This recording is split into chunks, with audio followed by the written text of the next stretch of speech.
قرآني في قلبي دوما يغمر. أعوذ بالله من الشيطان الرجيم. بسم الله الرحمن الرحيم. اهدنا الصراط المستقیم، ہماری رہنمائی فرمائیے سیدھے راستے کی طرف. صراط الذین انعمت علیہم، راستہ ان لوگوں کا جن پر آپ نے انعام فرمایا ہے، انعام یافتگان. ومن یطع اللہ والرسول فاولئک مع الذین انعم اللہ علیہم من النبیین والصدیقین والشہداء والصالحین وحسن اولئک رفیقا. یہ آیت سورۃ النساء کی، یہ اس میں 4 اصناف ذکر ہوئے ہیں: انبیاء، صدیقین، شہداء اور صالحین. لیکن حق یہ ہے کہ ہر دور اور ہر زمانے کے وہ اہل حق جو خدائی انعام اور اکرام کے مستحق ہوئے ہیں، وہ انعمت علیہم کے مصداق ہیں. آدم علیہ السلام کے زمانے کے، نوح علیہ السلام کے زمانے کے، ابراہیم علیہ السلام کے زمانے کے، ہر دور اور ہر زمانے کے. یا بنی اسرائیل اذکروا نعمتی التی انعمت علیکم وانی فضلتکم علی العالمین.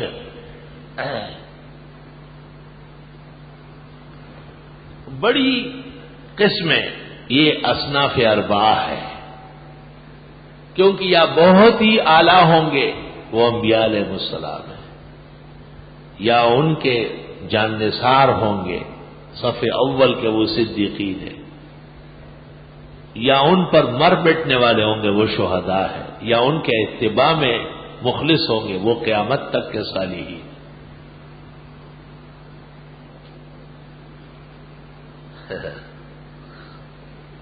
مرزا نے ایک جھوٹ بولا تھا.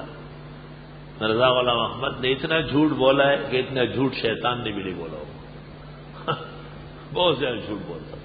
نبی بننا بہت مشکل کام ہے، کیونکہ اسلام بہت مضبوط ہے، اس میں کوئی نبی بن نہیں سکتا ہے، تو اس کو ادھر ادھر سے بہت جھوٹ بولنا پڑا. اس نے ایک جھوٹ یہ بولا کہ امام راغب اصفہانی نے ایک کتاب لکھی ہے المصالح الشرعیہ کے نام سے، اور اس میں لکھا ہے کہ جس طرح صدیق، شہید، صالح کوئی بن سکتا ہے، اس طرح نبی بھی اتباع سے بن سکتا ہے. مولانا منظور صاحب چنوٹی نور اللہ مرقدہ ختم نبوت کے بزرگوں میں سے اللہ نے بڑے سرفراز بنائے تھے. فرمایا کہ قاضی نذیر نے، مرزائی نے مناظرے میں اس کو پیش کیا. میرے پاس کتاب نہیں تھی کہ میں فوراً کراچی حضرت بنوری کے پاس آیا، تو حضرت بنوری گھر گئے اور راغب کی مصالح شرعیہ لے آئے. مجھے کہا دیکھ لو اسے. میں نے دیکھا، اس میں نہیں تھا. مولانا نے فرمایا کہ مولانا یوسف بنوری کے انتقال کے بعد پھر مرزائیوں نے اس کتاب کا حوالہ دیا اور کہا کہ اس میں ہے. مولانا اس دن میرے مہمان تھے.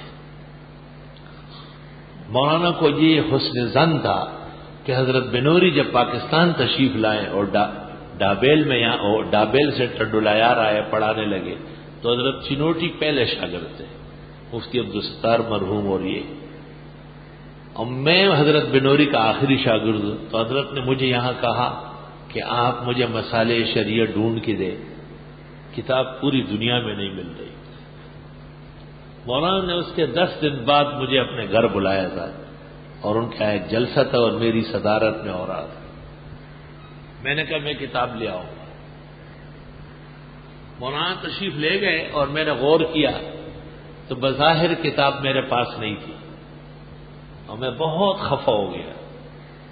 میں نے اللہ کے اسماء و صفات سے دعا مانگی. میں نے کہا یا اللہ جھوٹا ہونے سے بچائیے. کتاب نکالے گئی سے اپنی خدائی کی خصوصی قدرت ظاہر فرمائے. لا الہ الا اللہ محمد رسول اللہ. اسلام سچا ہے اور صدق کا ساتھ دیتا ہے. ہمارے ایک مخلص دوست مولانا محمد یونس صاحب کتابوں کا کام کرتے ہیں، بڑی محبت سے ہر کتاب لے کے آتے ہیں۔ 2-4 دن بعد وہ آئے، انہوں نے کہا صبح ناشتہ ترمذی شریف کے بعد میرے یہاں کر لیں۔ تو میں اس خیال سے وہاں گیا کہ بھائی مولانا سے کہوں کہ بھائی مسائل شریعہ راغب کی ڈھونڈو کہیں، سمجھ گئے۔ جب میں ان کے ہاں پہنچ گیا تو وہ کھانا ہمیں کتب خانے میں کھلاتے ہیں، تو میز پر کتاب رکھی ہوئی تھی، میں نے پوچھا کون سی ہے؟ کہا راغب کی مسائل شریعہ ہے، آپ کے لیے رکھی ہے۔ سبحان اللہ۔ مقررہ تاریخ پر حضرت کا فون آیا، میں نے کہا کتاب مل گئی، آپ کے لیے فوٹو اسٹیٹ کرا کے اور بنا دی ہے اور میں حاضر ہو رہا ہوں۔ مولانا یہ خوشیاں لے کر کے دنیا سے گئے ہیں، اور آخری خط جو ان کی بہت قیمتی خط ہے وہ میرے نام انہوں نے لڑکڑاتے ہوئے قلم کے ساتھ لکھا ہے۔ تو کہنا یہ کہ یہ دعویٰ مرزا کا اور ان کے متبعین کا جھوٹا ہے۔ کسی مفسر قرآن نے یہ نہیں کہا کہ عمل کرتے کرتے کوئی صالح شہید اور بن سکتا ہے تو اس طرح کوئی ابو بکر بھی بن جائے گا اور محمد رسول اللہ صلی اللہ علیہ وسلم کی طرح پیغمبر بھی بن جائے گا۔ کسی درجے میں بھی نبوت اور رسالت باقی نہیں ہے۔ کسی درجے کی نبوت اور رسالت کا قول کرنا بھی کفر بواح ہے، اور تمام قسم کے کفریات کا مرتکب مرزا اور اس کی جماعت ہے۔ اہدنا الصراط المستقیم، خدایا ہمیں سیدھے راستے کی رہنمائی دیجیے۔ صراط الذین انعمت علیہم، راستہ ان لوگوں کا جن پر آپ نے انعام فرمایا، غیر المغضوب علیہم ولا الضالین، نہ راستہ ان لوگوں کا جن پر آپ کا غضب ہوا ہے۔ ہم الیہود، تفسیر ابن جریر میں ابن عباس سے منقول ہے، ولا الضالین، اور نہ راستہ گمراہوں کا۔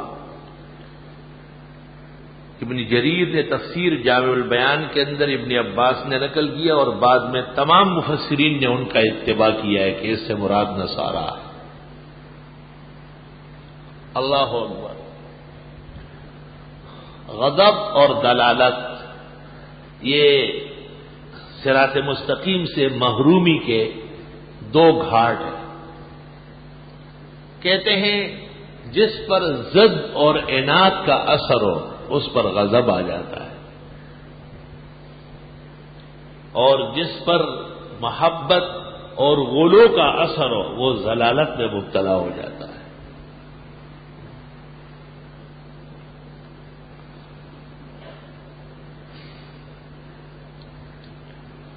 مغضوب یہود اور ضالین نصارہ، اور ظاہر ہے کہ مغضوب جب ان پر خدائی غضب آیا اور انبیاء کے نافرمان ہوئے، فباؤوا بغضب علی غضب، اور عیسائیوں کے متعلق ہے کہ وہ سیدھے راستے سے بھٹک گئے، سورۃ مائدہ میں آ رہا ہے۔ جو علم سمیت خدائی قہر سے نہیں بچے گا وہ مغضوب کا مصداق بن جائے گا، اور جو عملی کچاؤ اور تناؤ کا شکار ہوگا اور رائے راست کی کوشش نہیں کرے گا وہ عیسائیوں کی طرح گمراہی میں مبتلا ہو جائے گا۔ 2 سال پہلے سورۃ فاتحہ میں نے 14 دن میں پڑھائی، اور جس دن سورہ فاتحہ مکمل ہو گئی اور میں وہاں جا کے بیٹھ گیا تو ایک ٹیلی فون آیا، مجھے کہا درس ختم ہو گیا، میں نے کہا ختم ہوا، کہا آپ موڈ میں ہیں، میں نے کہا میں موڈ میں ہوں، کہا آپ سے بات ہو سکتی ہے، میں نے کہا ہو سکتی ہے، کہا امریکہ سے ایک انسٹیٹیوٹ کا سربراہ پروفیسر آپ سے گفتگو کرنا چاہتے ہیں عربی زبان میں، آپ بات کر لیں؟ میں نے کہا کر لیں گے، بالکل کر لیں گے۔ اس کے بعد وہ ٹیلی فون شروع ہوا، پروفیسر صاحب نے بتایا کہ میں یہودی مسلک کا ہوں اور تفسیر بیضاوی اور کشاف پر کام کر رہا ہوں، اور میں نے عربی حاصل کی ہے عراق اور شام کی یونیورسٹیوں میں، اور وہ بہت اچھی عربی بول رہا تھا، بڑی فصیح بلیغ۔ میں آپ کے درس کا قدردان ہوں، آپ صبح سے ظہر تک درس دیتے ہیں اور بڑے اچھے معلوماتی باتیں ہیں۔ مجھے اردو تو سمجھ نہیں آتی، لیکن آپ کے درس میں عربی عبارات، ان کے حوالے، ان کی وجہ سے مجھے بڑی خوشی ہوتی ہے۔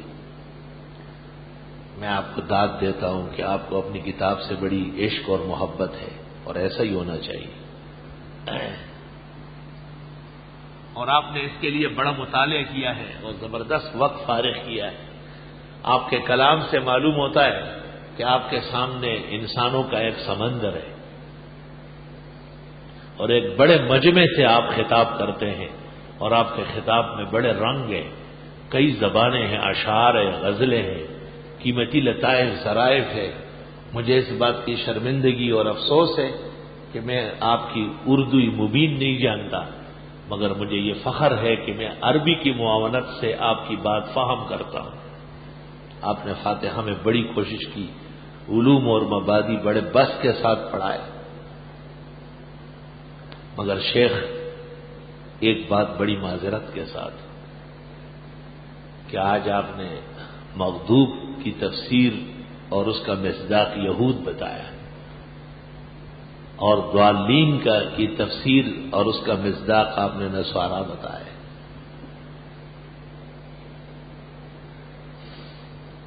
اور اس وقت 90% دنیا پر یہود و نصارہ کا قبضہ ہے۔ پہلے تو آپ لوگ درس دیتے تھے، کسی کو پتہ نہیں ہوتا تھا، اب آپ کا درس انٹرنیٹ پر شائع ہے، پوری دنیا سن رہی ہے، آپ کی باتیں چھپ نہیں سکتی۔ تو ایسی صورت میں آپ ہمیں مغضوب الضالین کہہ رہے ہیں، تو ہمارے ساتھ جنگ کرنے کے لیے تیار ہو سکتے ہیں؟ اب اتنا ایٹم میزائل آپ کے پاس ہے یا آپ کی حکومت میں، یا آپ قرآن کے ان اصطلاحات سے پیچھے ہٹ رہے ہیں؟ کیا صورت ہوگی اس کی؟ میں نے بھی اسی طرح جب اس کی بات پوری ہو گئی، میں سمجھ گیا تھا پہلے کہ کوئی خاص بات کرے گا۔ میں نے کہا شیخ میں بھی آپ کے اس فکر اور اس ذہن کا احترام کرتا ہوں کہ خلاف مسلک ہو کر آپ نے عربیت میں کمال معراج حاصل کیے، اور آپ ہماری کتاب اور اس کے درس کو علم کی نظر سے دیکھتے ہیں۔ آپ جیسے علم کا قدردان اس وقت کم ہوں گے جو 4-5 گھنٹے روزانہ انٹرنیٹ پر بیٹھ کر اس کی پابندی کر رہا ہے، اور اتنا بڑا صبر اور بردباری اللہ نے آپ کو دی ہے کہ جب فاتحہ مکمل ہو گیا تو آپ نے ایک سوال مجھ سے کیا، اور مجھے خوشی ہے کہ میرے درس کو ایسے اچھے اور قابل لوگ سن رہے ہیں۔ یہ میرے لیے بڑے شکر و فخر کا مقام ہے، مگر ایک بات بصد معذرت عرض کرتا ہوں کہ آپ نے قرآن مجید کا دعویٰ اور قرآن مجید کا انداز بالکل سمجھ نہیں لیا، اس کے سمجھنے میں آپ نے محنت نہیں کی۔ یہ مغضوبین اور ضالین منحرفین ہیں، حضرت موسیٰ علیہ السلام اور توریت کے، اور حضرت عیسیٰ علیہ السلام اور انجیل کے۔ میں نے کہا قرآن جب کہتا ہے فَبَاءُوا بِغَضَبٍ عَلَىٰ غَضَبٍ وَجَعَلَ مِنْهُمُ الْقِرَدَةَ وَالْخَنَازِيرَ وَعَبَدَ الطَّاغُوتَ، تو یہ چیزیں تو آپ نے یاد کی ہے، لُعِنَ الَّذِينَ كَفَرُوا مِن بَنِي إِسْرَائِيلَ عَلَىٰ لِسَانِ داؤد وعیسیٰ ابن مریم، لیکن قرآن جب ان میں فرق کرتا ہے، لیسوا سواء من اہل الکتاب امۃ قائمہ یتلون آیات اللہ آناء اللیل والنہار وهم یسجدون یأمرون بالمعروف وینہون عن المنکر ویسارعون فی الخیرات اولئک من میں نے کہا یہ آیات اللہ فرماتے ہیں کہ سب ایک جیسے نہیں ہیں۔ ومنہم من ان تأمنہ بقنطار یؤدیہ الیک، ان میں دیانتدار بھی ہے، یعلمہ علماء بنی اسرائیل، بنی اسرائیل میں ایسے علماء ہیں جو اس قرآن اور نبی کی شان و شوکت جانتے ہیں۔ اور ہر مذہب میں مطیعین کے لیے انعام و اکرام ہوتا ہے، اور منحرفین کے لیے سزا ہوتی ہے، پھٹکار ہوتی ہے۔ آپ قرآن کو کیوں پابند کر رہے ہیں کہ وہ منحرفین کے ساتھ بھی مطیعین کا برتاؤ کر لے؟ یہ مغضوبین پہلے آپ کے مذہب سے ہٹ گئے اور یہ ضالین پہلے حضرت عیسیٰ و انجیل کے نافرمان ہو گئے، تو آپ کے موجودہ یہودیت میں اور نصرانیت میں موسیٰ علیہ السلام اور توریت کو ماننے والے اور نہ ماننے والے، اور عیسیٰ علیہ السلام اور انجیل کو ماننے والے اور نہ ماننے والے، دونوں کو ایک جیسی جزا ہے یا فرق ہے دونوں میں؟ تو کہنے لگے یا شیخ واللہ انت بحر ذخار، اے شاہزادہ ما افہمتنی بل جعلتنی داعی لک ولکتابک الی سائر الدنیا۔ انشاءاللہ مجھے کہنے لگا آپ نے مجھے صرف سمجھایا نہیں، آپ نے مجھے اپنا داعی بنا دیا، میں انشاءاللہ قرآن کی طرف سے پوری دنیا میں جنگ کروں گا۔ اور آپ کے اس جواب نے مجھے تسلی کرا دیا، اور واقعی آپ کو حق ہے کہ آپ قرآن پڑھائیں، اور مجھے بڑی خوشی ہے، میں پوری پابندی کروں گا کہ میں اخیر تک آپ کی مجلس سنوں، اور اس میں اللہ نے آپ کو بڑے علوم اور ملکات عطا کیے۔ پھر مجھ سے پوچھا کہ میں کس وقت ٹیلی فون کر سکتا ہوں اور کل کتنے فون کرنے کا حق ہے؟ میں نے کہا ایک سورت مکمل ہو گئی ہے، ایک فون آپ کا آیا، 113 صورتیں باقی ہے، 113 فون تو آپ کے ریزرو ہے۔ پھر ہم حساب لگا لیں گے، بقرہ و آل عمران بڑی صورتوں میں کو ٹیلی فون بڑھا دیں گے، آپ جتنا چاہے روزانہ آپ کریں، میں انشاءاللہ جواب دوں گا۔ اللہ رب العالمین ہمارا درس قبول فرمائے۔ وبہذا القدر نکتفی اليوم وللہ الحمد اولا وآخرا، الحمد للہ رب العالمین۔ نستغفرک اللہم ونسألک السلام والعافیہ، لا الہ الا اللہ وحدہ لا شریک لہ، لہ الملک ولہ الحمد وعلی کل شیء قدیر۔ دعا فرمائیں اللہ تعالیٰ اس پروفیسر صاحب جیسے قابل آدمی کو ایمان اور ہدایت نصیب فرمائیں، اور جیسے انہوں نے کہا آپ نے مجھے قرآن کا اور اپنا داعی بنایا، اللہ اس کو صحیح معنوں میں ہادی اور مہتدی بنایا ہے۔ مجھے عاجز کی صحت کے لیے بھی دعا فرمائیں، اللہ تعالیٰ صحت کاملہ شفاء عاجلہ عطا فرمائیں۔ یا قوی القادر المقتدر قوینی وقلبی، اور درس تفسیر کے لیے بھی دعا فرمائیں کہ اللہ مبارک گھڑیوں میں برکت ڈالے، خیر و عافیت سے بغیر روک ٹوک موانع کے آفات تکلیف اور بیماریوں کے اللہ اس کو بخیر و خوشی تکمیل تک پہنچائے۔ اللہ بیماروں کو صحت و شفا دے، مسلمان مرحومین کی بخشش فرمائے، شرکت کرنے والوں کو اجور عظیم عطا فرمائے، ان سب کی دعائیں قبول فرمائے۔ صلی اللہ تعالی علی خیر خلقہ۔ يغمرني من فيض ضياء آيات المولى تدفعني نحو